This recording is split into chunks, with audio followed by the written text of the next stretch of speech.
Bonjour à tous et bienvenue dans ce nouveau tutoriel BungyCord, mais qui est aussi valable pour Spygot, puisqu'aujourd'hui on va relier notre proxy à une base de données MySQL en utilisant une librairie très puissante, IcariCP.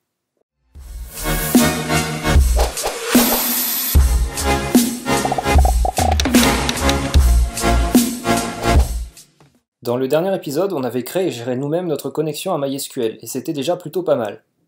Mais qu'est-ce qui pourrait bien se passer si on faisait une requête qui prendrait du temps à s'exécuter, au moment même où on aurait besoin de récupérer d'autres informations rapidement sur cette même connexion? En fait, la base de données serait bloquée le temps de terminer la première demande et notre serveur serait alors ralenti, ce qui nous arrange pas du tout. Heureusement pour nous, il existe une solution. Créer plusieurs fois la même connexion et se servir d'une connexion à chaque demande. On appelle ça un pool de connexion. Dès qu'on aura besoin d'exécuter une requête à notre base de données, on va demander à notre pool une connexion libre et on va s'en servir. Et évidemment, quand la connexion aura terminé son travail, on la remettra en disponible dans le pool. Et c'est principalement ce que la librairie IcariCP va nous aider à faire aujourd'hui. La librairie IcariCP est très puissante par rapport aux autres librairies qui peuvent exister, et surtout elle est très intuitive et très rapide à mettre en place. Aujourd'hui on va voir ensemble comment importer cette librairie, comment la configurer pour récupérer nos données sur BungyCord, et comment l'exporter avec notre plugin. Mais ce tutoriel est aussi valable pour Spygot ou même d'autres programmes Java, c'est à vous de voir ce que vous voulez en faire. Donc on est parti, je vais reprendre le petit plugin qu'on avait fait dans la vidéo précédente sur BungyCord, avec la gestion des comptes. Alors je vais juste commenter les comptes ici, parce qu'on va du coup les récupérer avec MySQL et la nouvelle librairie qu'on va utiliser. Donc la première chose qu'on va devoir faire, ça va être d'importer cette librairie dans nos librairies externes ici. Donc pour ça, on va la télécharger donc, sur le repo de Maven ici. Donc je vous mettrai le lien dans la description. Vous téléchargez la version correspondante, alors la vôtre, ça va être la version 2.6.3 pour Java 8, et si vous avez Java 7, ici c'est 2.4.12. Ensuite, on va devoir télécharger notre librairie qui est slf4j, qui va permettre de loguer en fait dans la librairie IcariCP. Donc c'est une dépendance qui est requise, c'est écrit dans la documentation, donc on va la télécharger. Donc vous prenez la 1.7.25 et voilà, vous mettez ça dans un dossier et on va la lier ici. Donc alors pour lier une librairie sur IntelliJ, on fait File, Project Structure, on va dans Librairie, on appuie sur plus, Java, et là on va aller chercher, donc alors moi ils sont dans Documents, Dependency, et je l'ai mise, alors IcariCP elle est là, et ensuite on fait pareil, donc on met OK, et on fait pareil avec SFL4J. Alors là vous pouvez voir qu'il y a plein de fichiers, donc la seule qu'on a besoin c'est l'API ici. Alors c'est pas la source, c'est, faites attention de bien sélectionner, il y a la source et il y a la version normale. Une fois que c'est fait, vous appliquez OK, et voilà. Donc là on est prêt à coder. Donc si on reprend ce qu'on avait fait la dernière fois, on avait un account qui était égal à un ID avec un UID, etc., etc. Donc on va déjà créer la base de données qui va servir à accueillir ces données. Donc on va aller sur MySQL, hop, je vais me connecter. Donc on va créer une nouvelle table, on va l'appeler, donc la player grade c'était pour l'autre tuto, mais celle-là on va l'appeler players tout court. Donc on avait dit que c'était un numéro, donc identifiant ID, c'est un int, la taille des valeurs c'est 11 maximum, l'index on va mettre en primary key, hop, et on auto-incrémente. Auto-incrémente ça veut dire qu'à chaque fois qu'on va faire une entrée, ça va ajouter plus 1 au numéro. Alors ensuite on va mettre un UID, donc l'UID du joueur, varchar, 36 caractères l'UID, et on va mettre ça en clé unique, c'est-à-dire qu'on peut l'ajouter qu'une seule fois. Ensuite on avait le nom de la guilde, donc on va mettre guild name. On va dire qu'une guilde c'est par exemple 32 caractères maximum. 32 caractères, et en interclassement on va mettre ça en UTF-8, comme ça on peut mettre les caractères spéciaux si on veut pour le nom de la guilde. Donc on va mettre UTF-8 General Case Sensitive. Voilà, ça c'est bon. Ensuite on a le nombre d'argent sur le compte, donc je vais l'appeler money plutôt.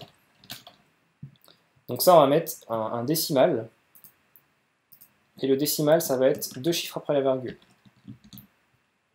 Ensuite on va ajouter 3 colonnes, alors pas 13, 3, exécuter. Donc on avait le niveau du personnage, alors le niveau ça va être on va mettre 3 chiffres maximum, donc un tiny int c'est suffisant, donc tiny int c'est jusqu'à 255, donc le niveau 255. Donc si vous prévoyez de faire au-dessus, vous mettez un small int. Ensuite on va avoir le rank du joueur, donc ça on avait dit que c'était un varchar, et ça va être 32 caractères maximum. Et ensuite on aura l'achievement, donc le nombre d'achievements que le personnage a fait, et on va mettre ça en en small int. Allez. Donc une fois que c'est bon, vous validez, sauvegardez. Et notre table est prête à être remplie de données. Donc on retourne sur IntelliJ et on va commencer à coder les accès à la base de données. Donc alors, je vais reprendre une classe que j'ai fait la dernière fois, qui était dbcredential, donc alors je vais aller là-dedans. Donc c'était la classe dbcredential.java. Donc celle-là, je vais la copier, je vais la mettre dans mon projet. Je ne vais pas m'amuser à la réécrire, c'est exactement la même chose. Je vais juste la renommer par contre, je vais faire un refactor, rename, je vais l'appeler database crédential. Donc si vous n'avez pas vu le tuto, vous pouvez cliquer sur le lien qui apparaît sur l'écran. Donc cette classe, pour ceux qui n'ont pas vu le tuto et qui ne voudraient pas le regarder, c'est une classe simple qui permet d'enregistrer des mots de passe et des informations en base de données et de retourner l'URI correspondante. Donc après avoir lié cette classe crédentiale, je vais créer une nouvelle classe que je vais appeler dbmanager. Alors, clic droit, new, java class, database manager. Donc ça va pas être une classe, ça va être une énumération, parce que ça va être la liste de toutes les bases de données sur lesquelles on veut accéder. Alors on va commencer par créer une database access, donc ça va être une nouvelle classe, database access, qui va stocker en fait l'accès base de données. Ça va être à partir de cette classe qu'on va accéder à notre pool de connexion. Dans cette classe database access, on va lui mettre une variable qui va être dbcredential, alors database crédential. Donc on va mettre les crédentials de la base de données. Et on va lui mettre un constructeur. Donc je vais générer le constructeur, voilà. Ensuite, cette database access, elle va contenir 3 méthodes. Une méthode pour accéder, pour initialiser le pool. Donc on va l'appeler initPool. Une méthode pour arrêter le pool.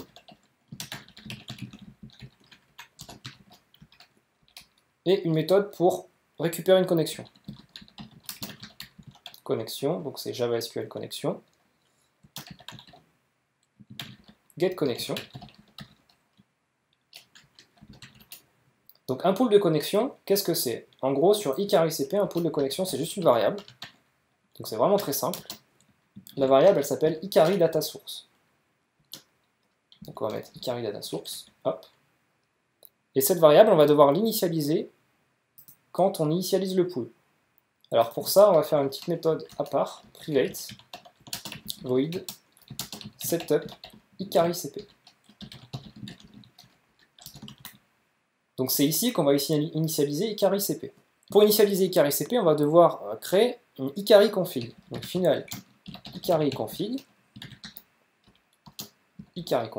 égale new Icari config. Donc c'est la configuration qu'on va mettre sur notre accès à notre base de données avec notre pool. Donc on va lui mettre un Icari config.setMaximum pool size et on va mettre 10. Alors qu'est-ce que c'est? C'est en gros le nombre de connexions disponibles sur votre pool. Donc tout à l'heure dans la vidéo, c'était écrit 10. Mais vous pouvez très bien mettre 20, 30, etc. Bon, sachez qu'il ne faut pas non plus mettre trop de connexions, ça ne sert à rien, si vous n'en savez pas, n'en mettez pas trop. Donc 10, c'est très bien. Ensuite, on va mettre une configuration, donc l'accès à la base de données. Donc set JDBC URL, et là ça va être credential.toURI. Ensuite, on va avoir le nom d'utilisateur de la base de données, donc set username, credential.getUsername, donc getUser j'avais mis. Ensuite, on va avoir le set password, credential.getPassword, donc getPass. Et on va avoir deux petits trucs en plus. Donc on va avoir un icaricp.setMaxLifetime. Donc le max lifetime, qu'est-ce que ça va être? Ça va être le temps maximum qu'une connexion peut rester dans le pool avant d'être régénérée. Donc on va mettre, donc vous pouvez mettre 0 si vous voulez infini, mais nous on va mettre par exemple 10 minutes. Donc c'est en millisecondes, donc c'est 10 minutes, c'est 60, donc 600 secondes, et voilà, en millisecondes. Donc là j'ai mis 10 minutes. Ensuite on va avoir une autre configuration qui va être le set idle timeout. Donc ça va être le temps maximum qu'une connexion qui est non utilisée va pouvoir rester dans le pool. Après ça on va la redémarrer. Donc là je vais mettre 5 minutes. Alors je veux bien 0, hop. Ensuite, on va avoir un paramètre qui va être le set leak detection threshold. Alors qu'est-ce que ça va être? Ça va être le temps maximum qu'une connexion peut être utilisée en dehors du pool. Donc on va mettre par exemple 5 minutes. Au bout de 5 minutes, si la connexion n'est pas remise dans le pool, on va avoir un petit message dans la console en disant attention, il y a une connexion qui est en dehors du pool et qui semble être une fuite de mémoire. Et ensuite, on va avoir un dernier paramètre qui va être le set connection timeout. On va mettre ça à 10 secondes. Ça va être le temps qu'on attend pour une connexion. Donc quand on va demander au pool d'avoir une connexion, ça va être le temps qu'on attend maximum avant de se dire qu'il n'y a plus de connexion disponible. Donc on va mettre 10 secondes. Si au bout de 10 secondes, on n'a pas la connexion, ça va générer une exception. Voilà, et une fois qu'on a fait ça, on peut faire un this.iCarryDataSource égale new iCarryDataSource et avec la config en paramètre. Voilà. Donc dans le init pool, ça va être un setup iCarryCP. Dans le close pool, ça va être un this.iCarryDataSource.close. Et pour la get connection, ça va être un if this.iCarryDataSource égale à nul. Donc si on n'a pas encore fait un setup dessus, alors on va afficher un message system.out.println not connected. Voilà, on va mettre ça. Et on va faire un setup. Et ensuite, quand on aura fait le setup, ou si la connexion existe déjà, on va faire un return this.iCarryDataSource. Alors c'est un return .getConnection. Donc là, ça va me générer une SQL exception. Donc on va l'ajouter dans la méthode signature. Voilà. Donc notre classe Database Access, elle est terminée. On va pouvoir retourner dans Database Manager et remplir les bases de données sur lesquelles on va accéder. Donc je vais accéder à une base de données qui va être à YouTube. Alors ça c'est vraiment le nom de la base de données. Donc moi c'est YouTube Server. Donc c'est là où vous allez lister toutes vos bases de données. Donc là je vais mettre une nouvelle base de données. Pour l'instant on va mettre rien en paramètres et on va coder les paramètres.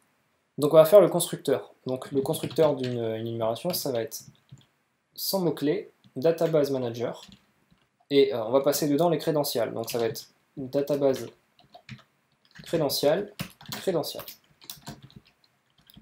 Ces crédentials, on va devoir les passer quelque part. Donc on va faire une variable ici private database access. Et donc on va initialiser la database access en faisant un this.databaseAccess égale new database access de credentials. Voilà, tout simple. Et on va faire un petit getter qui va récupérer la database access. Donc ici, on a juste à remplir en mettant un new database credential. Alors moi je vais copier ceux que j'avais mis dans la dernière vidéo. Hop. Voilà. Donc là, vous mettez vos identifiants base de données. Donc si vous aviez d'autres bases de données, vous pourriez très bien dupliquer le contenu ici, mettre des virgules. Bon là c'est les mêmes variables, mais faire d'autres accès base de données. Ça créerait des pools pour chaque accès base de données. Donc là moi j'en ai qu'une pour la vidéo, hop, je vais laisser ça là. Donc ensuite on va faire deux petites méthodes. Donc on va faire un public statique void init all database connection. Donc comme je viens de vous le dire, si vous en avez plein, il faut tous les initialiser. Et on va faire exactement la même méthode, mais pour les fermer. Public static void close all database connections. Donc c'est vraiment tout simple, ça va être un for database manager, $values. Ça va faire un database manager, .database access, .close pool. Et ici c'est exactement pareil, sauf qu'à la place du close pool, on va mettre un init pool. Donc les accès bases de données sont maintenant prêts. Tout ce qui nous reste à faire maintenant, c'est exécuter des requêtes. Donc on va exécuter une requête quand le joueur rejoint un serveur. Donc pour ça, on va créer un nouvel événement sur BungyCord, proxy join listener, implement listener. Alors vous importez bien celui de netmd5 Bungy, @eventhandler, et on va faire un public void on player join proxy. Et là, ça va être le post login event event. Donc c'est un event qui se déclenche quand le compte du joueur a été vérifié et qu'il est prêt à se connecter sur le serveur. Cet événement, on va tout de suite l'enregistrer ici en faisant un this.getProxy.getPluginManager.registerListener, donc this, et new proxy join listener. D'ailleurs, on va en profiter tant qu'on est ici, on va faire les accès en base de données, donc on va faire un database.manager.init all database connection quand on démarre le proxy, et quand on l'arrête, on va faire un database.manager.close all database connection. On retourne dans notre proxy join, et maintenant on va faire la requête qui détermine si un joueur a déjà été inscrit dans la base de données ou non. Donc pour ça, on va récupérer l'UID du joueur, final UUID égale event.getPlayer.getUniqueID. Ensuite, on va avoir besoin de la connexion SQL. Donc on fait un final connexion égale database manager, et là vous choisissez votre database. Donc là, moi c'est YouTube Server, .getDatabaseAccess.getConnection. Donc on doit l'entourer d'un try catch. Et ensuite, comme la semaine dernière, on va pouvoir faire des requêtes préparées. Donc final prepared statement égale connexion.prepared statement. Et là on écrit la requête SQL. Donc la première requête, ça va être de sélectionner tout depuis notre table players, où ça, quand UID est égal à l'UID du joueur qui vient de se connecter. Donc on va binder le paramètre numéro 1, donc setString 1, parce que les UID c'est des strings, donc UID.toString. Et on a juste ça à binder en paramètre, donc on peut faire un prepared statement.executeQuery. Execute query. Ensuite, on va avoir les résultats. Donc on peut faire un final result set égale prepared statement.getResultSet. Si on a des résultats, donc si le joueur est déjà inscrit en base de données, qu'est-ce qu'on fait? Et sinon, qu'est-ce qu'on fait? Donc on va commencer par la première solution. Donc si le joueur est déjà inscrit en base de données, on va lui envoyer un message comme quoi le compte a été trouvé, parce que sinon on va pas voir un peu ce qui va se passer. Ça c'est vraiment juste pour nous, pour le tuto, mais vous faites ce que vous voulez. Donc on va envoyer un nouveau message qui va être un new text component, en disant votre compte a bien été trouvé. C'est vraiment pour la vidéo ça. Ensuite, on va récupérer les informations qu'on a trouvées. Donc on fait un final int id égale resultSet.getInt id. Final, donc l'UID on va pas récupérer, ça sert à rien. Alors, on l'a déjà ici dans les ventes. C'est vu que de toute façon l'UID correspond forcément au résultat de la requête. Ça sert à rien de le récupérer. Donc final string guild égale result.getString. J'avais mis guild name, je crois. Alors je suis déconnecté, je vais me reconnecter. Donc voilà, on a mis guild name. Ensuite money. Donc final float money égale resultSet.getFloat money. Final byte level égale resultSet.getByte. Là j'avais mis level.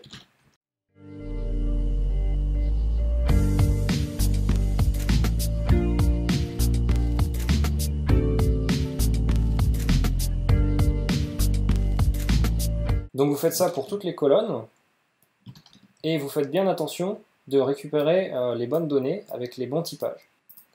Une fois que c'est fait, on va pouvoir créer un account, final account égale new account de ID, UUID, guild, money, level, rank et achievement. Et ensuite, on va vérifier si cet account était déjà dans la mémoire. Donc si Bungie data memory.instance.getAccounts.contains account. Donc là, on va devoir faire un truc pour que ça fonctionne. Donc si un compte est égal à un autre compte, c'est qu'ils auront le même ID. Donc on va compléter ici.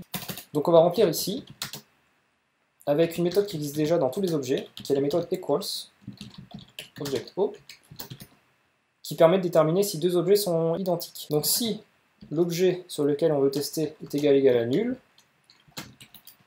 bah return false. C'est pas égal à l'objet this. Si O.instance of account, donc si il n'est pas une instance d'account, si par exemple on a un autre objet qui n'est pas un compte utilisateur, ben c'est faux. Donc on fait un return false. Et enfin, sinon, si on a une instance d'account, on fait un return de account de l'objet .getID égale this.id. Donc si les deux ID sont égaux, donc les ID c'est la base de données, donc c'est cela, si c'est égal, c'est que c'est les mêmes comptes. Voilà, donc du coup ici dans notre méthode contains, ça va fonctionner. Ça va tester les ID. Donc ce que je vais faire, c'est que je vais récupérer la liste des comptes utilisateurs, parce que je vais en avoir besoin de plusieurs fois. Donc je vais faire un final array list account accounts égale bungee.data_memory.instance.getAccounts. Comme ça, ici, je peux remplacer par accounts. Donc si la liste de comptes contient le compte, qu'est-ce qu'on fait? Ben, on va le supprimer, on va le remettre dedans. Parce que comme ça, on va rafraîchir les mémoires. Donc après, là, c'est à vous de voir comment vous voulez faire votre système de cache. Donc on va faire un accounts.remove, account. Et on va faire un accounts.add, account. Parce que ça va rafraîchir en fait les données. Sinon, qu'est-ce qu'on va faire? On va juste l'ajouter. Donc en fait, cette méthode-là, on va juste la mettre ici. Voilà. Et ensuite, il y a une dernière chose qu'il faut qu'on fasse, absolument. Il ne faut vraiment pas oublier. Alors, on va la mettre ici. C'est un connection.close. Alors, on pourrait croire qu'on ferme la connexion à MySQL, sauf qu'en fait, ICAR-ICP ne va pas la fermer, il va la remettre dans le pool. Donc c'est là, si on oublie de faire ça, c'est là qu'on va avoir un petit message de notre lead détection qui va nous dire, attention, vous avez oublié de fermer la connexion. Et quand une connexion n'est pas fermée, elle reste dans le pool et elle bloque le pool. Donc au fur et à mesure des connexions, si vous utilisez par exemple 10 connexions maximum dans votre pool, et que vous allez utiliser 10 connexions non fermées, vous n'aurez plus de connexion disponible. Donc c'est là que ça va commencer à planter. Donc faites vraiment très attention à ça, c'est très important. Donc ensuite, on a notre compte, et si on n'a pas notre compte, on va faire un create new account. On va faire hop, et on va passer en paramètre UID. Donc cette méthode, on va la mettre ici, private void create new account, UID, UID. Donc le compte, ça va être un final account, account égale new account, et on va mettre un compte par défaut. Alors on va mettre l'ID 0, c'est un ID qui n'existe pas, on le remplacera après, l'UID du joueur, la guilde on va mettre Bonobo Team, on va mettre l'argent 10.03 pièces, admettons, le level on va mettre niveau 3, le rang du joueur, allez on va mettre VIP, alors c'est un peu bête de mettre des comptes VIP dès qu'on se connecte pour la première fois sur le serveur, mais bon, admettons. Et on va mettre par exemple 0 achievement vu qu'il vient d'arriver. Ensuite, on va devoir initialiser la connexion comme tout à l'heure. Donc final connexion égale database manager .youtube server, donc votre base de données, get database access .get connection. Donc pareil, on met un throw ici. Donc on va pas le mettre un try catch, on va mettre un throw parce qu'il y a déjà en fait un try catch ici. Voilà, et on est déjà dedans. Donc on met un throw, comme ça c'est levé, l'exception elle est levée ici. Donc ensuite on va pouvoir faire notre prepared segment. Donc final prepared segment égale connexion.prepared segment. Et là ça va être insert into, donc insert dans la table joueur, l'UID, le guild name, ensuite money, level, rank, achievement, les valeurs, donc values, et là on va mettre point d'interrogation, point d'interrogation, point d'interrogation, point d'interrogation, point d'interrogation et point d'interrogation. Et ces points d'interrogation, on va les remplir ici. Donc préparer statement, point set string, donc le premier c'est l'UID, donc 1, le premier UID, point to string, Le deuxième point d'interrogation, ça va être encore un string, parce que ça va être le nom de la guilde. Account.getGuild.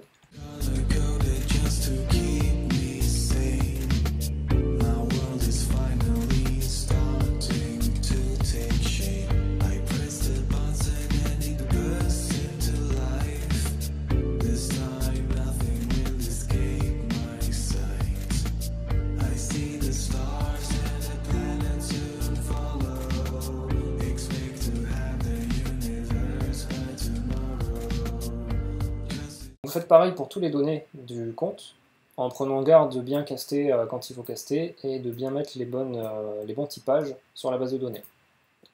Et une fois que ça c'est fait, vous faites un final int row, donc ça va être le nombre de lignes qui ont été insérées. C'est un preparedStatement.executeUpdate. Donc ça va récupérer si on a inséré des lignes ou pas. Donc s'il y a une erreur, par exemple, ça sera 0. Et on va avoir un résultat. Donc alors, pour récupérer le résultat, parce qu'on va avoir besoin de changer ce petit ID ici, ça va pas être l'ID 0, ça va être l'ID qu'on va insérer dans la base de données, il faut le récupérer. Donc pour ça, on va devoir passer un deuxième argument dans la requête préparée, ça va être un statement.returnGenerated_key. Voilà, ça va retourner la clé primaire qui a été générée. Donc on fait ici un final result_set égale preparedStatement.getGeneratedKey. Voilà, donc là on peut le faire parce qu'on a mis justement ce petit paramètre. Si on n'avait pas mis ce paramètre, on ne pourrait pas. Et ensuite on va faire un si il y a eu des nouvelles lignes d'insérer, donc si le nombre de lignes est supérieur à 0, et qu'il y a un résultat. Donc on fait un final int id égale result_set.getInt, et le numéro de la colonne c'est 1, donc c'est l'id. Et ensuite on va faire un account.setId. Voilà. Comme ça sera plus 0 ici, ça sera le numéro du compte qu'on a inséré dans la base de données. Donc si par exemple vous êtes le 140e joueur à vous inscrire, ça sera 140. Donc ensuite ce compte, il faut l'ajouter à la liste des comptes dans le cache. Donc BuggyDataMemory.instance.getAccounts.addAccount. Donc là, pas besoin de vérifier s'il existe déjà, vu qu'on vient de s'inscrire. Donc il n'existe forcément pas. Donc une fois que tout est fait, on va pouvoir compiler. Donc on va le compiler ici, et on va devoir par contre l'insérer, donc insérer ici les deux librairies dans notre jar, parce que sinon on ne pourra pas utiliser caripcp si on ne l'a pas mis sur le serveur. Donc on va le mettre dans le plugin. Donc pour ça, on va dans le project structure, on va créer un nouvel artefact, voilà, BuggyDataMemory. Donc vous faites votre artefact comme d'habitude, sauf qu'ici vous avez deux librairies en plus. Donc vous allez pouvoir faire ici un clic droit et faire extract into output root, qui va en fait le mettre dans le jar du plugin. Donc vous faites ça pour les deux. Voilà, et comme ça en fait vous allez avoir votre librairie qui sera dans votre plugin. Donc vous appliquez, OK, et ensuite vous pouvez builder. Donc une fois que c'est compilé, vous l'envoyez sur votre serveur, donc votre proxy, et vous redémarrez le proxy. Et on va voir ensemble ce qui va se passer. Donc ici j'ai la base de données avec la table Players qui ne contient aucun enregistrement. Donc là je vais me connecter avec mon compte Minecraft, ça va devoir créer un nouveau compte, parce que je me suis connecté au proxy. Donc hop. Donc là j'ai pas eu de message, comme quoi mon compte a été trouvé, c'est normal. Et si je vais dans la base de données, j'affiche, voilà, donc là ça m'a bien créé un nouveau compte, avec la team GoNoboTeam, etc. Et si je me déconnecte, ça devrait récupérer mon compte maintenant. Voilà, votre compte a bien été trouvé. Donc je peux me déconnecter plusieurs fois, ça va le refaire. Donc on voit bien que ça fait des requêtes à la base de données. Alors comme je vous disais qu'il était important tout à l'heure de fermer les connexions, il y a un dernier truc qu'on n'a pas fait, c'était de fermer la connexion ici. Donc on va le faire, hein, connexion.close. Ça s'oublie très facilement, franchement, faites vraiment attention à ça. C'est vraiment pour ça que le paramètre threshold il est très important et très utile. Mais franchement, n'oubliez pas de fermer vos connexions parce que sinon vous allez vous retrouver avec des mauvaises surprises. Voilà, donc comme quoi ça peut arriver. Voilà, vous avez maintenant quelque chose de très puissant et très pro entre les mains. Avec ça, vous pouvez gérer vos bases de données très facilement et de manière très robuste. J'espère que la vidéo vous a plu, et si c'est le cas, n'hésitez pas à mettre un pouce bleu ou à vous abonner si ce n'est pas déjà fait. Moi en tout cas, je vous souhaite un bon week-end et je vous dis à la semaine prochaine pour une autre vidéo. Ciao!